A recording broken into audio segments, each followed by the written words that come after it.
Баршаңызға сәлем достар, каналыма қош келдіңіздер. Сіздермен бірге Перизат. Бүгін сіздермен өте қарапайым және өте тез дайындалатын пирогтың рецептімен бөлісетін боламын. Ол үшін бізге жұмыртқа, сүт, қант, сұйық май, ұн және қопсытқыш қажет болады. Ең алдымен жұмыртқамызды ыдысымызға жарып дайындап аламыз.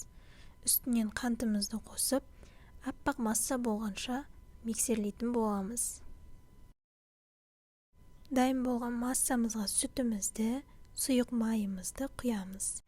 Ұнымызға 2 шай қасық қопсытқышымызды араластырып, ыдысымызға 3 бөлікке бөліп, дәл видеодағыдай қосып миксерлейтін боламыз. Бізде кішкене қоюлау масса пайда болады. Қалауыңыз бойынша пирогқа жеміс жидектер қоссаңыз болады. Мен грек жаңғағын қостым. Алдын ала қыздырылған пеште 180 градуста 30-35 минут пісіріп аламыз. Пирогымыз дайын, ас болсын. Видео рецепт ұнаған болса, каналға жазылып, лайк басып, қоңыраушаны басып қоюды ұмытпаңыз. Алдағы уақытта өте дәмді рецепттермен бөлісетін боламын. Назарларыңызға рахмет.